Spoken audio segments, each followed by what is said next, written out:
back to the Fretboard. My name is Mark French and I'm a professor at Purdue University. When I'm not busy professing, I work on guitars. I design them, I build them, write books on them, and I help run the Purdue Guitar Lab. So today I'd like to talk to you about one of my favorite guitars. This is my Taylor A12, and this one's mine. This one doesn't belong to the lab. I bought this a while ago and I'm really pleased with it. I've worked with Taylor on some projects over the years, and Bob wrote the foreword to my book. So my only real beef with Taylor guitars is they can get a little expensive. Well, Bob must have thought so too, because a while back Taylor started something they called their Academy series. And these are for beginning guitar players. Now they're not the $200 guitars you often see advertised online, but they are pretty inexpensive by Taylor standards, and they're definitely inexpensive enough for a serious music student.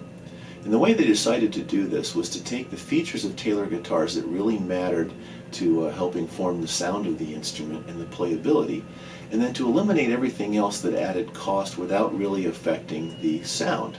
And one of the responses was the Taylor A12. Now this one's a little smaller than a full-size Taylor guitar. The scale length, which is the distance from there to there, on a full-size guitar is around 25.5 inches. Now there's no one standard.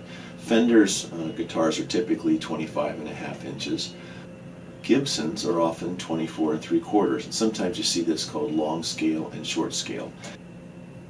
This is pretty close to the short scale length, so if you're used to short scale guitars, this will feel familiar. The width up at the nut here is 1 11/16, so it's got the same nut width that you see on a lot of electric guitars.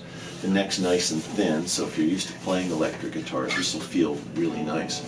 It's a little bit smaller than a full-size instrument, so if you're a little smaller than a full-size player, this will fit you fine. It's small enough it's also easier to carry around while still feeling pretty much like a full-size instrument. Now let's talk about the things that make this guitar sound good. It's got a solid spruce top on it, and solid wood tops are still the best way to get a good sounding wooden guitar. The neck is made out of real nice mahogany, and it's got a very sophisticated joint there holding the headstock on. It's got sealed tuners, nice cast tuners on it.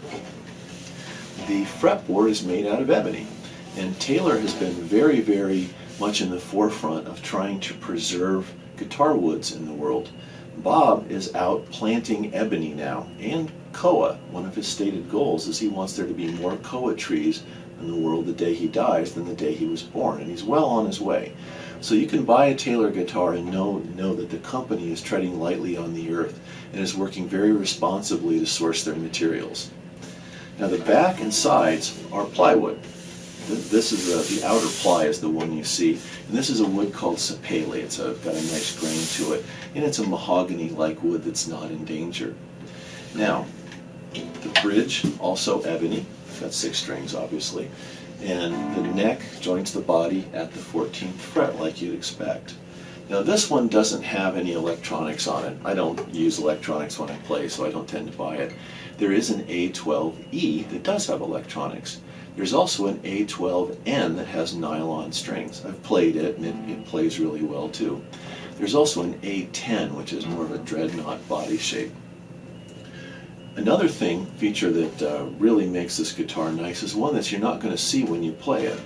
A while back, Taylor developed a neck joint that uses shims. The shims are designed in so that during the production process you get really nice neck body alignment.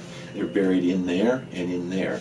So if you ever need to do a neck reset, you just unscrew the neck. The screws are accessible from the inside.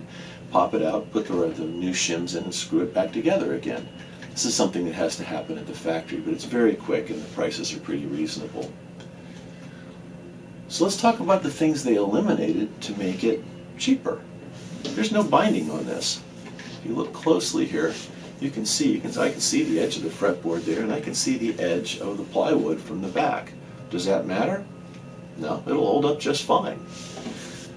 Is there any inlay? No. I don't know if that's inlay, that may even be printed on, but it's a very simple rosette. It's nice, doesn't add much cost.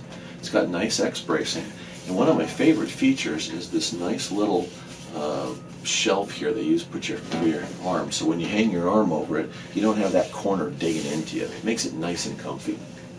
So what about the price? Well, if you look on Sweetwater right now, this one's priced right at about $500. And maybe I can have a little aside here. Let's talk about Sweetwater for a second. There are a couple of big online music vendors and instrument vendors, and Sweetwater is by far my favorite. Now the other ones are fine, but I've got a lot more contact with Sweetwater. They're based in Fort Wayne, Indiana, about 2 hours from where I live right now. Their prices are very good. Their service is absolutely top-notch. In fact, it borders on fanatical. And they're also a very good corporate citizen. The Sweetwater is doing a lot of work in the Fort Wayne area. They're partnering with schools. When you go to buy something from Sweetwater, you can be assured that you're doing business with a very good company.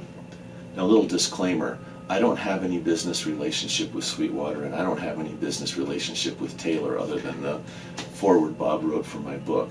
They don't know I'm doing this video, and I don't get any money or anything from it. So what you're getting is just my unvarnished opinions. So do with that what you want. No guitar is perfect, and let's talk about some of the things that some players may like or not like. One thing I've noticed is this guitar seems to be a little bit sensitive to changes in humidity. In Indiana, it's hot and humid in the summer, and it's cold and dry in the winter.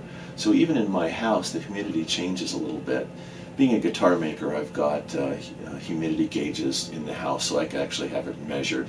There's actually 2 in my office right now, so it's let's see, it's 56% humidity in here right now, which is just perfect for guitars.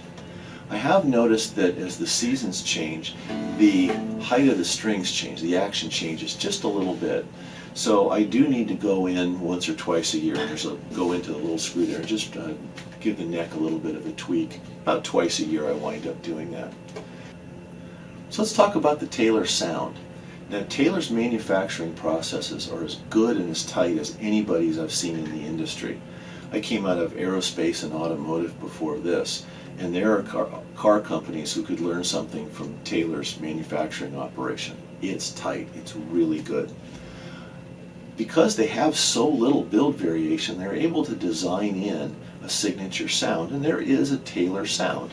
Now, it's very subtle. It's got a little bit more treble in it than some guitars. My son describes it as jangly. Well, you might like the Taylor sound, you might not. This guitar has that sound. It's got a little more treble than I think is perfect. So all I did is replace the strings it came with these. These are D'Addario silk and steel strings. They're a little softer, so they're easier on my fingers. And obviously I'm not a great player. I'm more of a builder than a player. So it makes this guitar a little easier for me to play. The combination of those silk and steel strings and this nice little guitar really works for me, and I think it might for you too. So if you get a chance to try one out, go to a music store someplace, go to Sweetwater if you can, check one out. I think you might like it.